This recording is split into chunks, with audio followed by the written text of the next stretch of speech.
All right, everyone. We're live today on the Exit Your Way Business Roundtable with Alon Zaibert. How are you doing today, Alon? Always good, man. How you doing, Damon? Great, great. Well, we got Andrew Cross with us here as well, riding shotgun. Gonna talk a little bit today All right. about my favorite topic to discuss with you, Alon, and that's emotional relevance in business. Bring it. Yeah.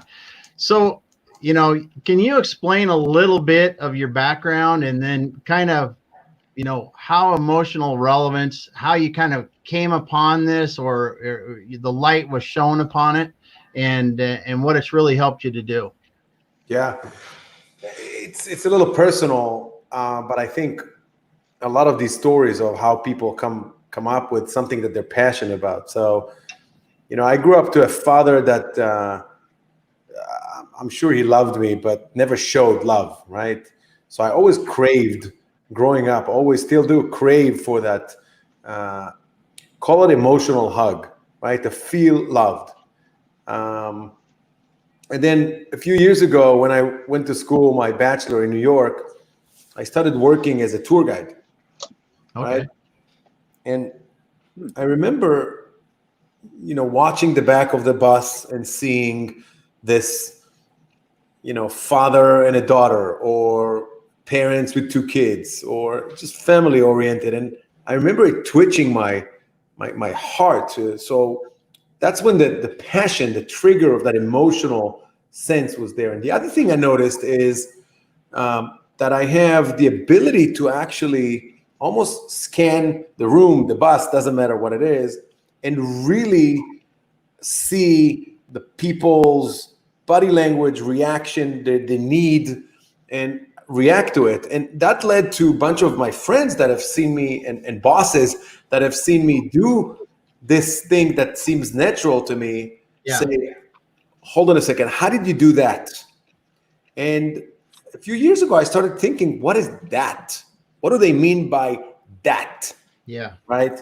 So, and I'll give you a couple examples. A former boss of mine, came to me for the first time to a meeting with customers. There were maybe 10 people around the room. We were there for 3 hours. And then we go out of the room and my boss goes, listen, I was there in the room with you. I saw it happening. No idea how you did it, but keep doing that. I'll back you up. Just keep doing that, because I saw the reaction of the people. And the other story is more recent. I was at a Starbucks, met with a customer, and she was waiting for me to grab the drinks, and I go to get the drinks. And of course, 2 minutes later, the guy in the cashier is laughing and smiling. And like in 2 minutes, I already know about his background and about his some personal stuff. And the person behind us is already part of the conversation.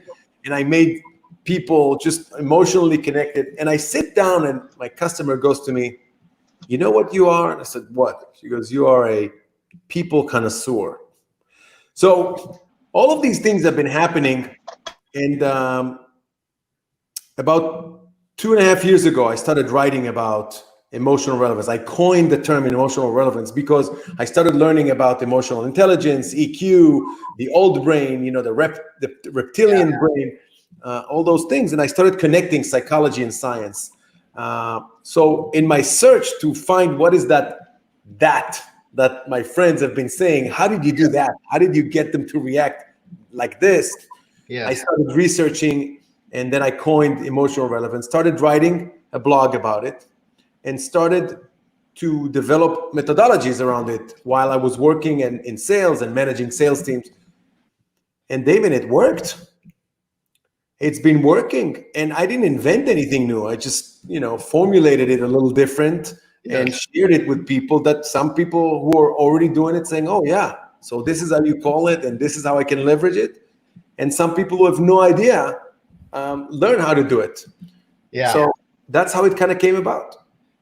Well, it's cool. I mean, I still think of when you were on our Thursday event and we had you did the example with the coin. Yeah. I still remember that example. I still So for the audience here who don't know, I shared a story about a coin, and I have it next to me at all time, by the way. Here it is. Yeah. It's $1 coin, and I asked how much can I get for it. Of course, it was $1, and then I shared a personal story about one of my best friends who gave me that $1 coin when I left Israel for the first time. He was supposed to join me, and then he got killed in a car accident. So that coin obviously is worth much more. But I'll tell you something interesting about emotional relevance. I think that the people who were there in the virtual room when I was talking about the coin, that next time they go to a store, they go to a bank or whatever, and they get change, and there is $1 coin in there, they're going to think of me. Yep. Yeah. Yep. Yeah. Now, No doubt. that's, if you understand this technique in the business world, and doesn't matter what kind of business you do, you have a relationship with your customers, with your prospects, with your partners. Imagine for a second, gentlemen, imagine for a second that you can take whoever you're talking to, however you're communicating with them, whether it's, phone call, email, face-to-face. Imagine you can take them through an emotional experience. And that emotional experience could be something we laugh about. Yeah. Right? Or something personal we share for a second, maybe about our kids. That doesn't matter. It doesn't have to be as dramatic as somebody dying in a car accident. Yeah. And then on your follow-up communication with them, you can trigger that emotional experience in order to get that relationship tighter, in order to get that partnership more genuine, which eventually leads to trust. Yes. You know that when you have trust with your customer, your partner, oh my God, it's the best thing in the world. Yes. They will tell you everything. You will tell them everything. And God forbid, they will become your friend. And that's okay, right? And in business, it's so transactional, but it's okay. Just it's more than than a friend and do business. Yep. It's more than okay. There is a lot of research, and I actually did a session last week to one of my customers, to their management team, about trust in the work environment. There is a notion, especially here in the US, that the work environment is there for work. You're not supposed to make friends at work. You focus on your task and your output and your productivity. But there's research, lots of research, that show that when you have trust, when you have personal connection, when you have a manager that cares on the personal level with their team, the productivity goes through the roof. You know what's very interesting? People actually said in that survey, in that research, that their quality of life goes up. Everybody wins. Yeah. Yeah. We spend a lot of time at work. Yeah. So, Yeah, it definitely does. And I so think where does it come from then when you hear about this professional, we're in a professional environment. We have to act professionally. It's almost like what's written behind that rule is, well, it's not personable, what does that come from? How does that happen? How does it get that way? Yeah, it's a great question, and it's there's so much into that, the answer: history, culture, etc. I found a research the other day that talks about U.S., and bear with me here, U.S. being one of the highest touch phobic societies in the world. Okay. Yeah. Oh, yeah. Which is probably okay now, just for a moment. Yeah. Yeah. Well, yeah. And you're talking to a guy that's not that way.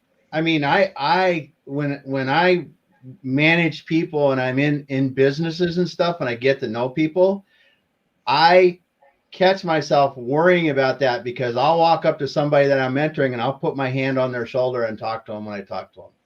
I'll grab their arm when I say it's going to be all right. We'll figure this out. And you got to worry about it because some people are phobic about that and get weirded out by it. But it just feels so natural for some people. But you are right. There's others that that would be so far from what they'd ever want to do. So there are a couple of things here. First of all, the problem with it is that they showed on this research that there's a direct correlation for the level of touch phobic to the level of depression, the level of violence, and suicide in the society. Okay? Which, if you think about it, makes sense because our behavior, our physical behavior, impacts on our psychological behavior, and vice versa, by the way. Right? So when we stay apart from one another, when we don't touch one another, it impacts my thoughts and my behavior later. But here's the kicker.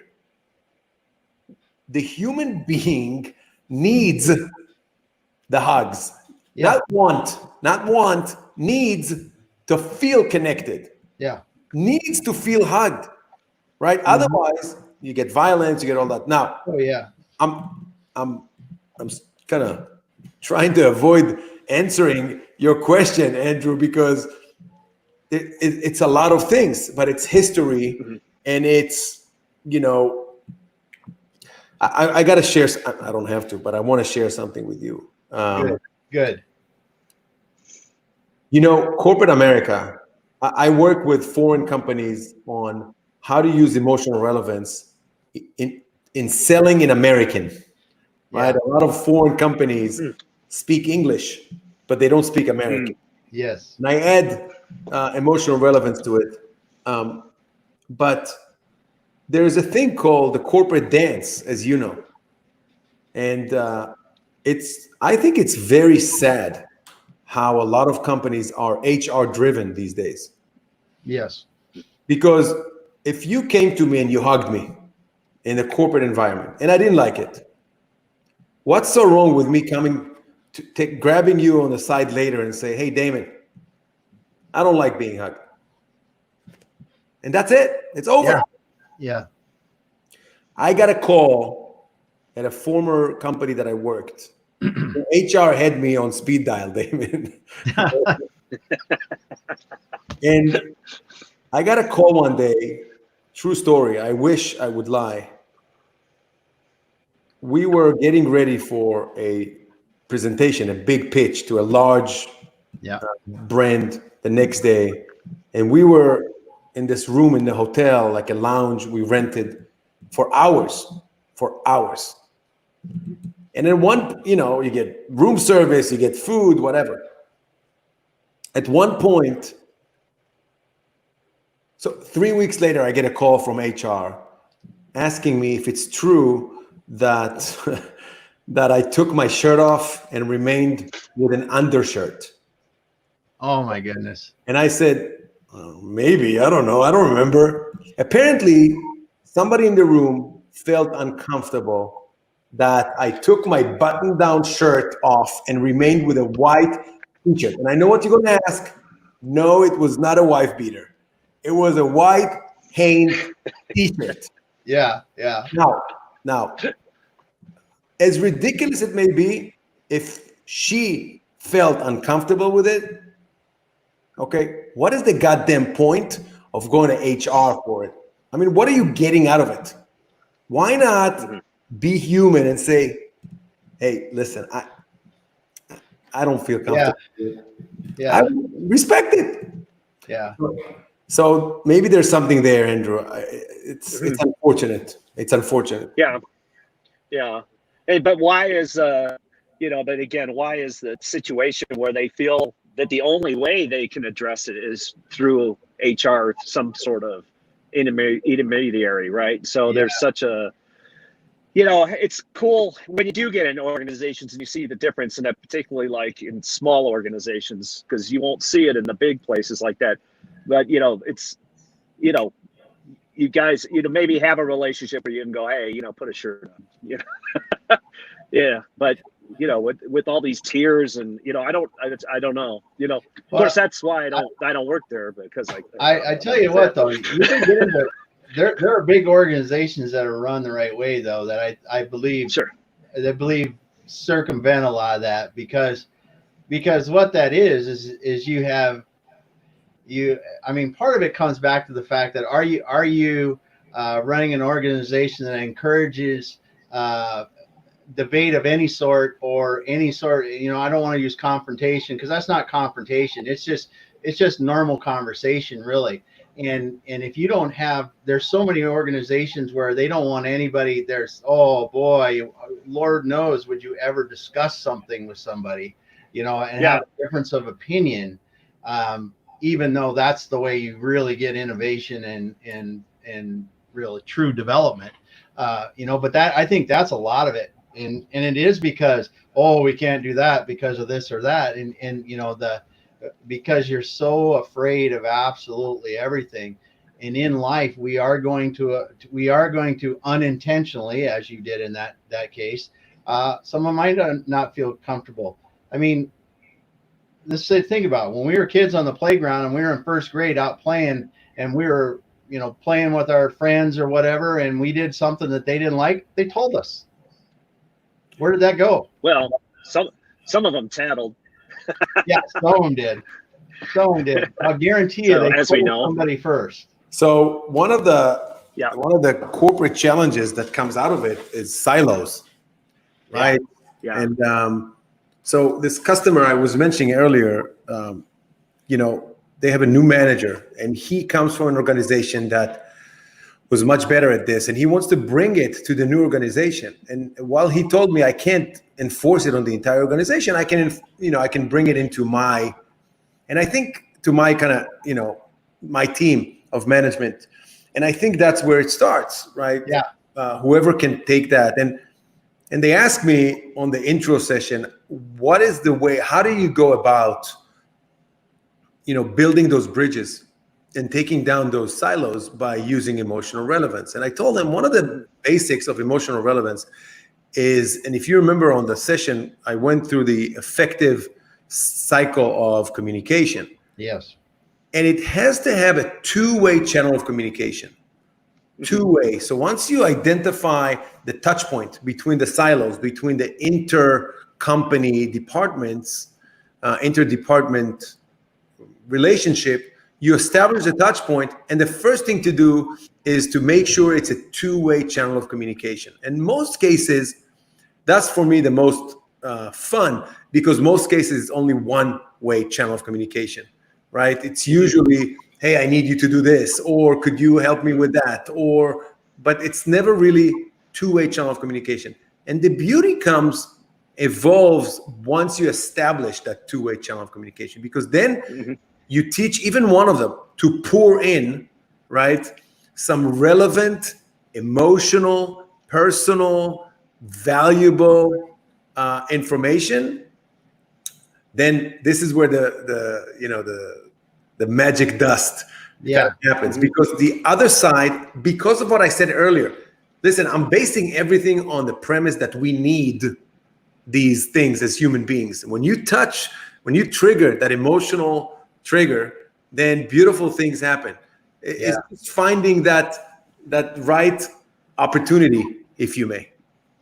Yeah, well, I think that one of the things, at least what I observed for leaders who are good at that and really do communicate well with breakdowns, is showing some vulnerability, or allowing themselves to question themselves, or self-deprecating, or in a way to kind of, relax that. When I hear a story about someone going to HR because of something like that, it's not because you were in a t-shirt, it was about something else, more likely. And really what was it?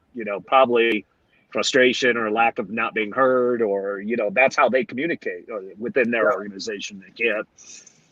So it's a strike I'll back. tell you something interesting.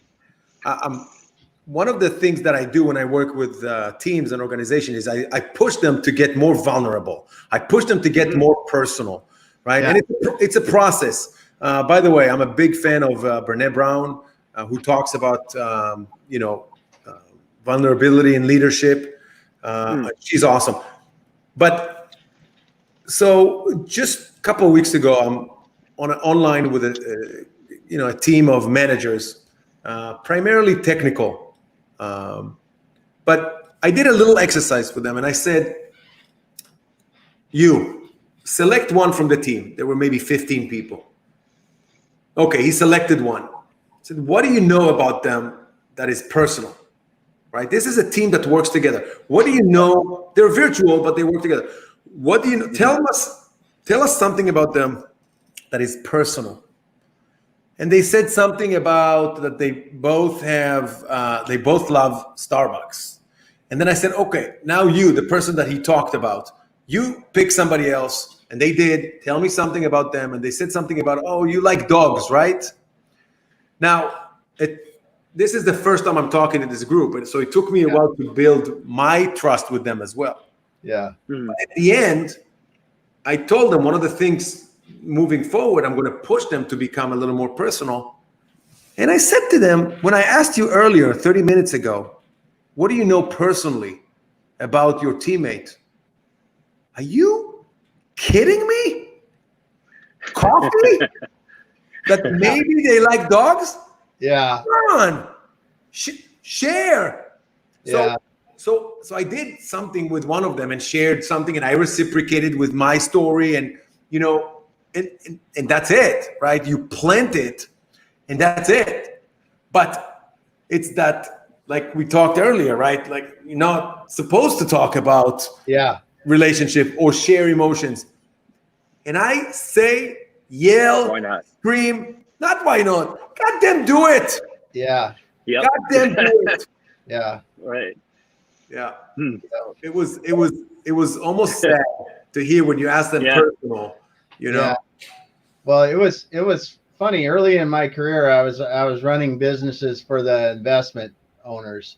I thought that I couldn't have emotional connection with anyone, similar to if you watch the movie Moneyball, where they letting the players go. You can't have an emotional connection with it. I was like that. Yeah. And then I realized that it sucks living like that, first of all. It just does. But B, business executives need to understand that even in times when people are not performing and you need to let them go, or you need to make significant dramatic changes to a business that are going to affect a lot of people, that doesn't mean that you shouldn't have that emotional relationship or that deep relationship with those people, just because that might happen or something like that. It means that you can actually make that a better situation if you've done that, if you do it with compassion, if you know about them and really help that way. It's not the other way around. And when you figure that out, on the other thing you talked about, the teams that you can run and the businesses that the productivity, just the enjoyment from creating wins that you'll create is so much greater. And the wins you create are so much greater because you can do 10x what a normal team can when you're together. So look, I don't judge, right? If you don't want to do it, don't do it. That's fine. And even if you don't enjoy doing it, also fine. I'm just going by science. I'm going by psychology. I'm going by facts. Yeah. There's research over research that proves productivity goes higher, quality of life goes higher, retention rates, right, go higher, sorry. Stickiness, everybody wins. Is it different? Yes. Is it something you need to work on? Just like everything else. Yeah. But once you go through that barrier, look, Damien, before we started the live broadcast, we talked a little, and I shared with you what I felt about what it is you do. You and I never met, Andrew. You and I never met.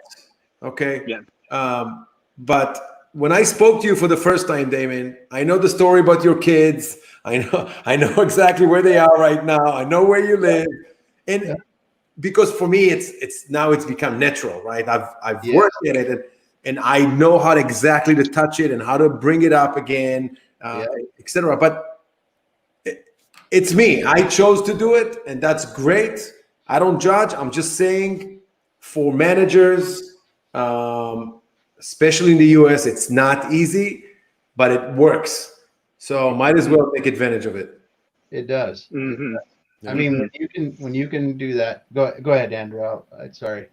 No, I'm agreeing completely. Too, and we've been in tough situations. Business is tough, and transitions are tough, and people be moved around. It's disruptive to their lives, So, and I've seen good managers who are good people who just they would rather not do the job. They just retire rather than have to do that, and they're not on the receiving end of it. So, but at the end too, these things happen, or you go through it with an emotional connection you have with those. I mean, I know that because we've been through some really bad recessions where companies, implode and people's lives get messed up. But we met some very, very cool people. They bounced back. We're still working together. We've known each other for 15 years. Jacob Warren, for example, Damon and I, we know because we've been through this. Yeah. This hell, that stuff doesn't last. Yeah. It's Andrew. It's interesting. That longer view, Yeah. Go ahead. It's interesting what you're saying, because the emotional relevance, the way that it works in practice, it's you set up an emotional anchor, and then you trigger it again and again and again, and you set up another anchor and you trigger that. So throughout communication cycles, when we go through an emotional experience, right, we remember it. When we go through an emotional experience with somebody else, there's a bond, a special bond. That's what you hear in the military, right? Oh, we've gone through hell together. There's some bond there that you never break. And here's the amazing thing. Here's the amazing thing these days. So imagine that you and Damon have gone to a Billy Joel concert last night, okay? And then the next day, today, we go meet with a bunch of people at a bar. And the two of you start talking about, oh my God, what a concert it was. And, that Piano Man, that song reminded you of, both of you remember when you were with, oh my God. And we're let's say 6 more people. And one more person says, guys, I was there as well yesterday. And immediately you go to, where were you sitting? Oh, we were sitting here. Remember when he brought this and he did that? And all of a sudden there's a bond. The other 3 feel like a little bit of like Outlanders, right? Yeah. A little bit. When we go through a mutual emotional experience, there's a bond. The most amazing thing is happening these days. The entire humanity has gone through an emotional experience together. True. Yeah. And so now I think more people are ready to open up. More people are willing to share their emotions. Okay, so for me, this is, ladies and gentlemen, come on. Yeah. Call me, text me, email me. Let's talk. Just open up, and you'll see what happens. Again, I'm not a psychologist, so I'm working with people in business, right? Yeah. But we've gone through an emotional experience together, and years from now, we'll talk about it with our kids, with our grandkids, whoever. And when we'll bump into one another, like, okay, where were you during COVID? Yeah. Right? Yeah. One of those. Yep, that's for sure. Yeah, for sure. Yeah. Well, Alon, it's been great to talk to you today, and it just awesome again to be able to just get some of your thoughts around this, because you are right. We have gone and are going through something as a world that none of us have gone through before to this extent, obviously. And I think it is going to be a different place coming out of it, and hopefully a better place. So, I know your website, alonzaibert.com. We'll get your other contact information on the comments and both on our Facebook and our YouTube channel. But Alon, just a total pleasure to have you on with us today. thanks so much for stopping by. Andrew, any last thoughts? Yeah. Great seeing you. Thank you, Alon, as always. And Yeah. hey, well, I'm looking forward to getting out of this mess and we can actually get together face to face and go Yeah, get a get nice to dinner. Atlanta, man. I need to get back to Atlanta. It's been a while, and I get some real hot weather. It'd be nice for that again. The real deal. One thing I guarantee you, Corona or not Corona, you're getting a hug when we get together. Yeah, Right that's on. just fine, man. Thank you for having me. You bet. Thanks a lot. Have a good evening. Bye-bye. All right.